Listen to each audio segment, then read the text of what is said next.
ఈ వీడియోలో యాగంటి పుణ్యక్షేత్రం చరిత్ర మరియు కలియుగంతానికి లేచి రంకలేసే రాతి బసవన్న గురించి తెలుసుకుందాం పదండి.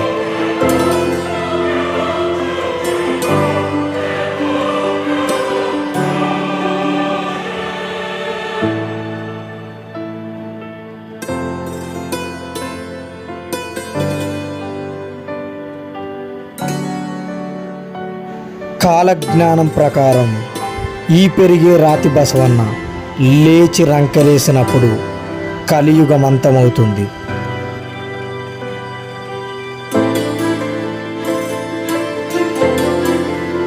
అగస్త్యముని తన చేతులతో స్వయంగా ప్రతిష్ఠించిన శివలింగాన్ని చూడండి. అగస్త్యముని తయారు చేసేటప్పుడు కుడికాలు బొటనవేలు విరిగిన వెంకటేశ్వర స్వామి విగ్రహం ఇదే.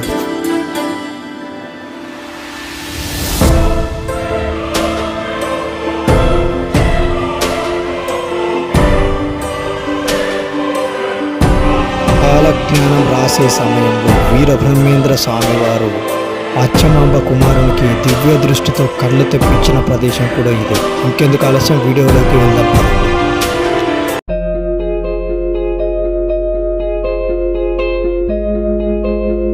ఆంధ్రప్రదేశ్ రాష్ట్రంలోని కర్నూలు జిల్లాలోని బనగనపల్లికి 14 కిలోమీటర్ల దూరంలో ఉన్న పాతపాడు అనే గ్రామ సమీపంలో నెలకొని ఉంది.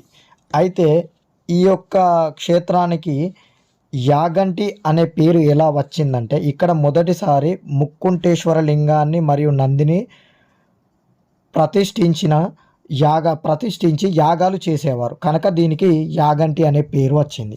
అయితే ఈ యాగంటి పుణ్యక్షేత్రాన్ని మొదట చోళ చాణక్యులు నిర్మాణం చేశారు, కానీ దానిని అసంపూర్ణంగా వదిలేయడం వలన ఆ తర్వాత వచ్చినటువంటి 15వ శతాబ్దంలో విజయనగర సామ్రాజ్యకుల పాలకులైనటువంటి హరిహర బుక్యరాయుల వారిచే ఈ యొక్క ఆలయాన్ని నిర్మించడం అయితే జరిగింది. ఇక్కడ మీరు ఆలయానికి ఎంటర్ అవుతున్నప్పుడు లెఫ్ట్ సైడ్లో మీరు ఇక్కడ చూడొచ్చు. ఇక్కడైతే కోనేరు అనేది ఉంటుంది. ఇక్కడ మీరు చూస్తున్నారు కదా, ఇది. అయితే ఇక్కడ మళ్ళీ ప్రధానంగా చెప్పాల్సిన వస్తే, ఇక్కడ లోపలికి వెళ్ళేటప్పుడు మాత్రం ఇక్కడ ఆలయ ప్రాంగణంలో ఎడమ వైపున టికెట్ తీసుకోవాలి. టికెట్ తీసుకొని లోపలికి వెళ్ళాలి. ఇక్కడ చూడొచ్చు మీరు. అయితే ఇక్కడ వచ్చేసి 3 గుహలు ఉంటాయి. ఒకటి అగస్త్యముని తపస్సు చేసిన గుహ, రెండవది వచ్చేసి శ్రీ వెంకటేశ్వర స్వామి గుహ, మూడోది వచ్చేసి బ్రహ్మంగారు తపస్సు చేసిన గుహ. ఇప్పుడు మనం యాగంటి పుణ్యక్షేత్రంలో లోపల గుడికి వెళ్తున్నాం. తర్వాత మనం ఆ గుహలు అనేది చూద్దాం. ఈ ఆలయాన్ని ఉమా మహేశ్వరి ఆలయం అని కూడా అంటారు. ఎందుకంటే లింగం పైన ఉమా ప్లస్ మహేశ్వరి దర్శనం ఇస్తారు కాబట్టి ఉమా మహేశ్వర ఆలయం అని అంటారు. ఇక్కడ చూడొచ్చు ఎలా ఉందో అనేది. ఇది అంతా 15వ శతాబ్దంలో కట్టింది.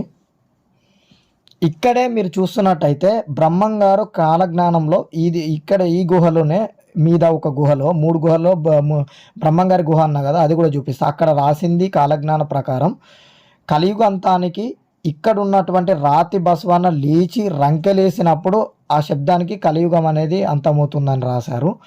ఇక్కడ చూడొచ్చు. ఈ యొక్క రాతి బసవన్నే ప్రతి 20 సంవత్సరాలకు ఇంచు పెరుగుతుందని ఇక్కడైతే చెప్పడం జరిగింది.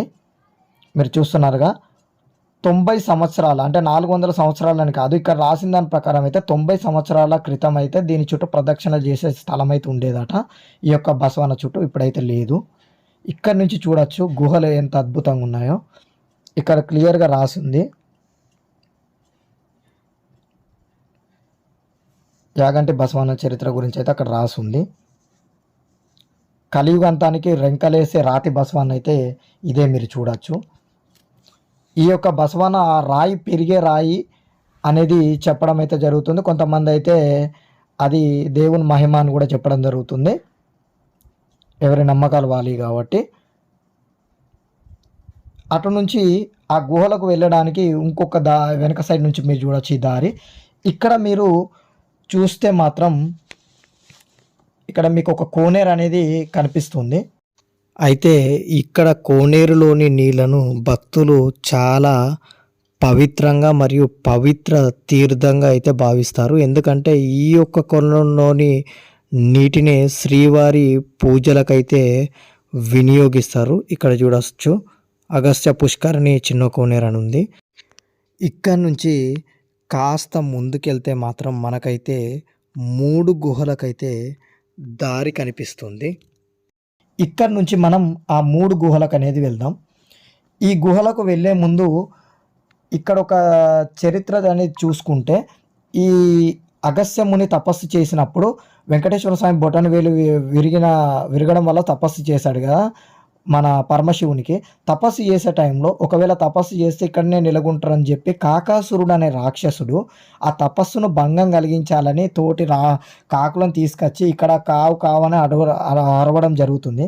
అప్పుడు తపస్సు భంగమైనప్పుడు కోపంతో ఉన్న అగస్త్య మునీశ్వరుడు కాకాసురుడికి శాపం పెడతాడు. ఏంటంటే ఈ యొక్క ఆలయ ప్రాంగణంలో ఒక్క కాకి కూడా ఉండదని చెప్పి కాకికి మరియు శనీశ్వరుడికి శాపం పెట్టడం జరుగుతుంది. అందుకే మీరు ఇక్కడ చూస్తున్నట్లయితే ఒక్క కాకి కానీ నవగ్రహాలు మాత్రం ఉండనే ఉండే. నవగ్రహాలు లేని గుడి ఇది. ఇక్కడికి వచ్చి ఎవరు దర్శించుకున్నా కూడా వారికి పాపాలు అనేది తొలగిపోతాయి, వాళ్ళకు మనశ్శాంతి సుఖశాంతులు అనేవి కలుగుతాయని మాత్రం ఇక్కడ స్థల పురాణం అయితే చెప్తుంది. అగస్త్యముని వెంకటేశ్వర స్వామి విగ్రహాన్ని చేస్తున్నప్పుడు కుడికాలి బొటనవేలు విరగడంతో ఈ ప్రదేశంలోనే పరమశివునికి తపస్సు చేయడం జరిగింది. ఆ తపస్సుకు మెచ్చిన పరమశివుడు సాక్షాత్తు నేనే ఉమామహేశ్వరి రూపంలో కొలువు తీర్థ అని చెప్పడం జరుగుతుంది. అందుకే ఇక్కడ ఎక్కడా లేనటువంటి ఏకశిలపై శివపార్వతులు అయితే కనిపిస్తారు. ఇప్పుడైతే మనం వెంకటేశ్వర స్వామి గుహకైతే వెళ్తున్నాం. కుడికాలు బొటనవేలు విరగడంతో మెయిన్ గుడికి బదులు ఈ గుహలో అయితే పెట్టడం జరిగింది. మరొక విశేషం ఏంటంటే ఇక్కడున్న వెంకటేశ్వర స్వామి బ్రహ్మచారి, మరెక్కడ కూడా ఇలాంటి విగ్రహం అయితే చూసుండరు. మరియు ఈ యొక్క గుహలు కొన్ని వందల సంవత్సరాలు నేచురల్గా అయితే ఫార్మేషన్ అయినటువంటి గుహలు. ఇక్కడి నుంచి చూస్తే మీకు యాగంటి యొక్క వ్యూ పాయింట్ అయితే సూపర్బ్గా కనిపిస్తుంది. ఎవరు కూడా మిస్ చేయకూడదు. చూడొచ్చు ఎలా ఉందో. వీలైతే కాస్త టైం స్పెండ్ చేయండి. ఇక్కడ నుంచి వెళ్తే కాస్త ముందుకు మనకు చివరి గుహ ఎక్కడైతే వీరబ్రహ్మేంద్ర స్వామివారు కాలజ్ఞానం రాశారో, అంటే రవ్వలకొండతో పాటు రవ్వలకొండ గుహ కాకుండా ఇక్కడ కూడా అయితే కాలజ్ఞానం రాయడం అయితే జరిగింది. ఎంట్రన్స్ అయితే చూడొచ్చు ఏ విధంగా ఉందో. ఇక్కడ నుంచి కాస్త ముందుకెళ్తే చిన్న ద్వారం అయితే కనిపిస్తుంది మనకు. అక్కడ నుంచి గుహ మోడల్లో కాస్త ఇరుగ్గా ఉంటుంది.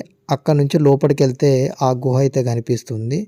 ఆ చోటనే వీరబ్రహ్మేంద్ర స్వామివారు అచ్చమాంబ కుమారునికి తన యొక్క దివ్య దృష్టితో చూపునైతే తెప్పించడం అయితే జరిగింది.